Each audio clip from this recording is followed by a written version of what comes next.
Thank you very much for that introduction. Good morning, everyone. Morning.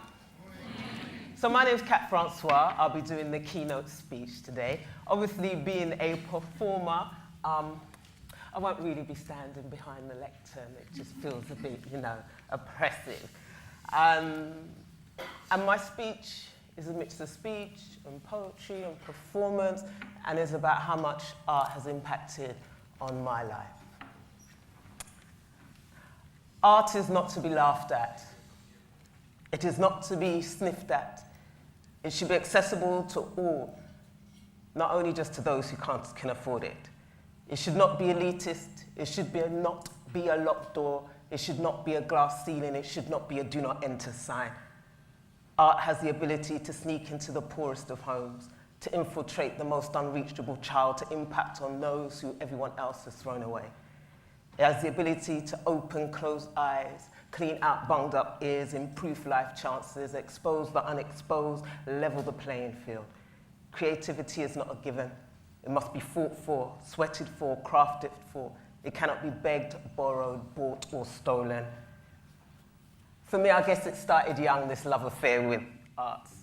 I always loved to read, to write, to dance, and to move, and to act. And I don't think anyone who knows me from my childhood would be surprised that this is what I've ended up doing for a living. I would say I was pretty rambunctious, a bullshit little thing.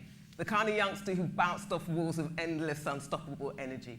The kind of youngster who was always up to some madness. The kind of youngster who was always greatly testing the patience of the adults around me. Be quiet, sit down, behave yourself. Why can't you be more like your elder sister? I'm one of 7, second in the lineup. My older sister was quiet and well-behaved. Not perfect, but definitely more better behaved than I was. She suffered from extreme stage fright and would do anything to stay out of the limelight, unlike her limelight-stealing sister. But there were times when she had no choice but to join me in the dance competitions I entered us both into, the memories of which still haunt her and she still holds against me. As I said, there were 7 of us. Some of us were rowdy, some of us were quiet. But coming from a large family, you had to be loud to be noticed. You had to fight for your space. You had to demand your attention. Otherwise, it became easy to be lost in a loud rabble. The thousands of socks, the countless washing, and if you were not careful, you would soon disappear in a sea of brown limbs under the volume of Saturday morning TV as we watched the A-Team, Baywatch, and Knight Rider. Also, you could disappear under all the jokes and the shared arguments caused by sibling rivalry.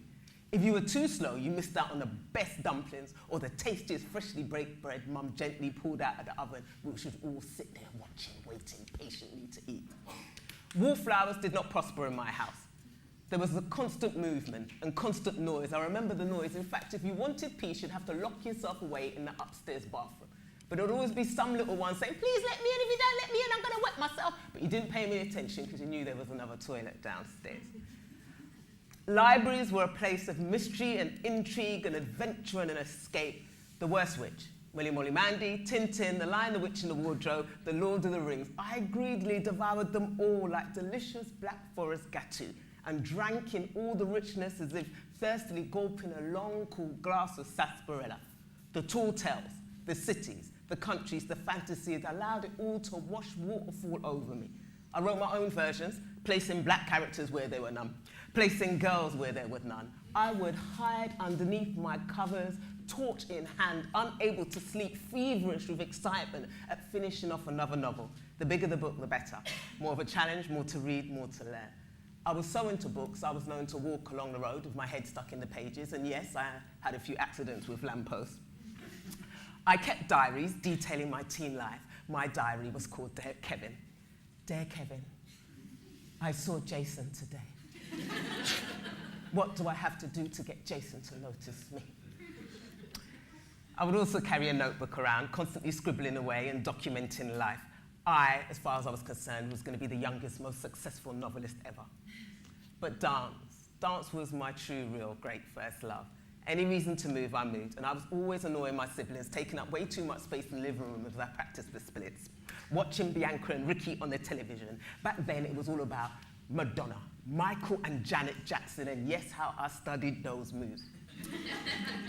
I didn't get to go to many dance classes. Money was tight. I had to go on food and rent and electric and shoes, and even more food, clothes, rent, electric and shoes. But luckily, my secondary school had a fantastic dance department. And soon, I was holding dance classes for the younger girls during the lunch times. My dance teacher put on big shows every year. Costumes, light, glitter, camera, action, and I was there front and center. My eldest sister purchased my first proper dance outfit with her wage packet.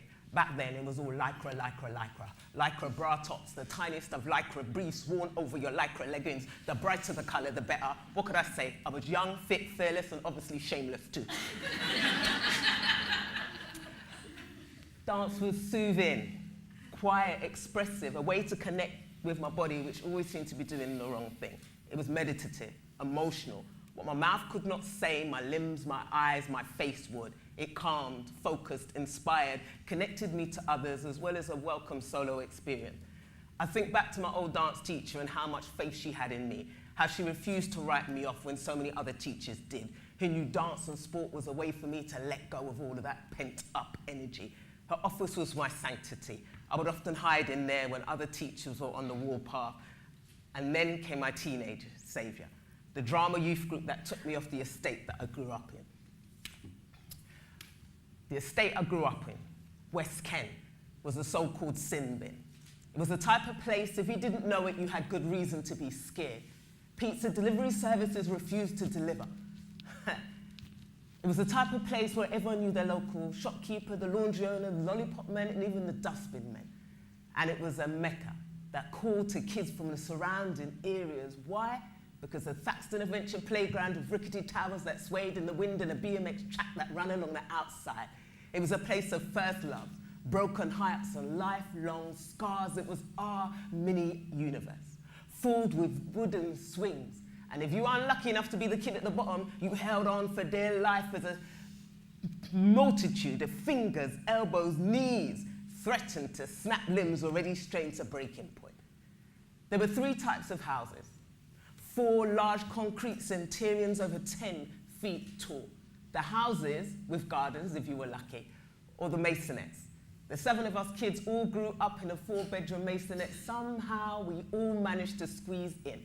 And I can remember standing next to my older sister, staring out into the darkness, trying to figure out which teenage lovers were loving in a tower opposite our bedroom window, eagerly gossip story for the next day. Sandra lived in an estate 10 minutes away, and she'd always visit with her 2 elder sisters. She was a sensitive girl with a big smile and a warm heart. She had a nervous breakdown, got pumped full of medication, which caused her to swell up huge, like a water balloon. Soon after, she committed suicide. Then we had Rory, Irish, gift to the gab. His dad often walked around the estate, kicking and punching the hell out of any of his children he happened to bump into. So we'd warn him, "Hey, Rory, your dad's coming," and he'd hide out until the close was clear. Roll the clock forward. He spent most of his teens and beyond in and out of prison, sucking on crack pipes and stealing from his family. Then there was Mark. He was this rosy, big cheek kid, and he was funny as hell. He could make anyone laugh. He got trapped in a lift of a crazed pit bull, tore into his pale white skin like raw chicken. After that, we all agreed he wasn't as funny. Roll the clock forward. He committed suicide, as did his elder brother, left behind a child each and a younger sister. The baby fell out of one of the windows on the 5th floor on one of the blocks. Managed to release the catch on the badly designed window, but magically the baby bounced and survived, but the council did not heed the warning. So when Claire, 17, slipped and fell while spring cleaning hers, she did not bounce. She train crashed into the ground below. Digby was this scrawny, wiry mongrel, and he ruled the estate. His owners allowed him to walk himself, so school mornings were filled with absolute trepidation before surveillance-like checks were carried out before a single step was taken.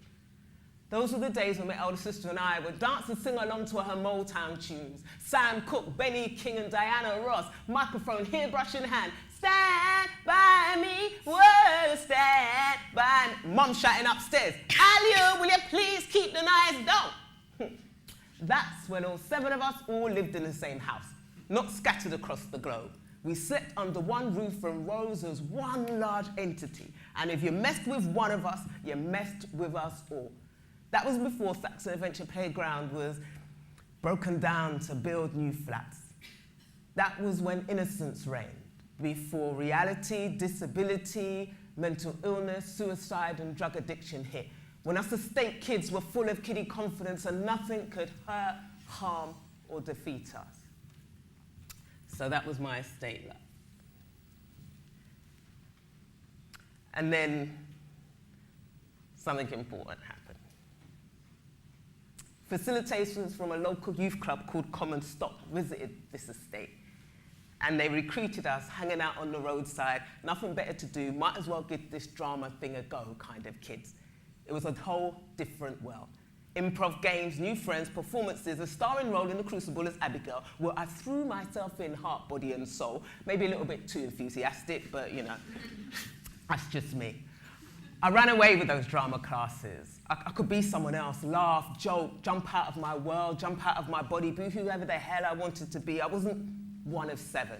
I was no longer a teenage estate kid. I was no longer someone that everyone wrote off, sick of my shenanigans or fed up of my loud voice. It was fine to shout and run. My confidence was welcome. My exuberance was welcome. My funny, silly, quirky side was welcome. All my annoyances were welcome. There was a lot going on that I kept hidden. A violent stepfather who was quick with his temper and even quicker with his hand, and I kept all that painful stuff hidden in my chest, like the ending of an unfinished story, so the words would stick, their wings clipped. But drama helped me to release that frustration, to find that voice which was slowly being eroded under pressure of growing up in a house where violence was a form of punishment for the slightest infraction. It was a safe space, an equal space, where everyone got to go. No matter who you are, no matter what you thought, no matter what you had to say, you were just as important as anyone else. As much as I love drama, I still love dance. And I danced well into my adulthood, discovered traditional West African dance, took part in shows all over the country. Dancing just went hand in hand with everyone else I'd done. Youth worker and dancer, PHSE tutor and dance teacher, dance teacher and dancer. And then I discovered performance poetry. I never knew performance poetry was a thing until I turned up at an event in Brixton in the bottom of a church called St. Matthew's Crypt. The night was called Singers and Poets Night, and the words flew, and they giggled, and they cried, and they punched, and they grabbed, and they shook me the hell up, and I was mesmerized. I've been writing poetry for a while, and my cousin was like, "Go on, Kat, you can do this." I was like, "No, me." I can't do that. But I did. I went away and I practiced just me in the mirror for the whole month, and then the next month I came back and performed. And since then, all I can say is that words have blessed me. Words have blessed me, sanctified and caressed me, succeeded in berating and undressing me, forced me to see red and caused me to swear blue, raised me, roughed me up and shamed me. From me they stole, while making love to my dying soul, made me weak when I aimed to be bold, gave me strength when I thought none was left, demanded I listen when I wished to be deaf. You see, through poetry I've learnt to fly, climb mountains and dared to dream, but I too have been tempted by sweet sounds, tumbling from handsome mouths, elaborating the truth. I too have been fooled by the beauty and enthusiasm of youth. I've had to learn to decode, decrypt and demystify the truth behind society's smile. I've been slapped into reality by uncalled for profanity, brought to my knees by words that have stunned me. But as I stand here before you, peeling off layers of my delicate skin, I reveal to you the person within. I may come across as confident and competent, articulate and intricate, but I too am riddled with self-doubt, and there are times when my pen won't flow, and words I've yet to learn refuse to stay in my mind no matter how hard I try. But I've been saved by those who've held my hand and led me out of the darkness, taught me how to feel, breathe, cry, make love again. So instead of reaching out in self-destruction, I reach for the pen. Instead of asking why, I demand when. Instead of hide underneath comforting sheets, I face my demons until I feel complete. I've been known to release a stream of vicious consciousness that threatens to drown me, then hold on for dear life as a safety net of words comes to my rescue and gives me the ability to doubt those who doubt me and finally believe in those who believe in me. Words have blessed me, sanctified and caressed me, succeeded in berating and undressing me, forced me to see red and caused me to swear blue. So as you can see, words began to have a massive impact on my life. So, no going back. And the funny thing is, through performance poetry, I learned that I had an amazing memory, and that's something I didn't realize at school. If I knew, I would have got better GCSEs, but that's another story. So, not just words, poetry's become my thing, words have. And I've written solo plays over the year, traveled to places from Canada to South Africa, performed on television, radio. I won the first ever televised slam on BBC Three, the World Slam Championships back in 2005, blah, blah, blah, blah, blah. But one of the things that I like most is I like working with young people, and I teach dance and drama and poetry and direct and devise young people's theatre. I love nothing more than a room full of youngsters ready to play the never-ending games that I have just tucked behind my ear. Things like Zip Zap Boing, 7-Up, Zombie, Freeze, tongue twisters like Red Lorry, Yellow Lorry. Come on, say it with me, let's do it. Red Lorry, Yellow Lorry. You gotta do it faster though. Red lorry, yellow lorry, red lorry. Yeah, cool. And there's another one. Who knows Boom Chicka Boom? Yeah, come on, we're gonna play that one now, right? Call and response, so you have to say what I do. Boom Chicka Boom. I said a boom chicka boom. I said a boomer chicka rocker chicka boom. I said a boomer chicka rocker chicka boom. Uh-huh. Uh-huh. Oh yeah. Oh yeah. Uh-huh. Uh-huh. Oh yeah. Oh yeah. Yeah, you're all right, you're all right. Okay. I love teaching, paying back what others done for me, opening up creativity and showing young people that anything is possible, that talent is not enough, but hard work can and will always get you somewhere, that the world is full of possibilities, and just because you were born into a certain situation doesn't mean you have to stay there, and that life is not a static, stagnant lake, but a rippling, raging river. I've not had it all plain sailing. At 16, I was refused a place at dance college due to a natural curve in my back. I was firmly told, there's no way you'll be able to handle dance training with a back as curved as yours. I was devastated, and I remember crying all the way home. Back at school, my careers teacher, who always told me, you're way too confident and outspoken for my liking, gladly told the Year 11 assembly that I failed my audition. 17 years old, while at college, I and a number of other black students auditioned for roles in Romeo and Juliet. We all got parts, but we all got parts as servants. And when we questioned the teacher on the obvious degeneration, his answer was, there were no black people in England during Shakespearean times. 21 years old, I was kicked out of dance college after a year due to failing a ballet exam. I was told by the head teacher on the course, I think it's time for you to move on and find a normal job. Rejection is never easy, but passion can override even the most troubled days. And talking of dark days, unfortunately, recently, a dear friend of mine took her own life. We met through performance poetry. In fact, I met her at my very first poetry audition. She always loved telling a story about how I was so nervous, I was clutching my stomach and running back and forth from the toilet. But then when I got into the stage, I turned into a completely different person. I wish the arts had saved her life like it had saved mine.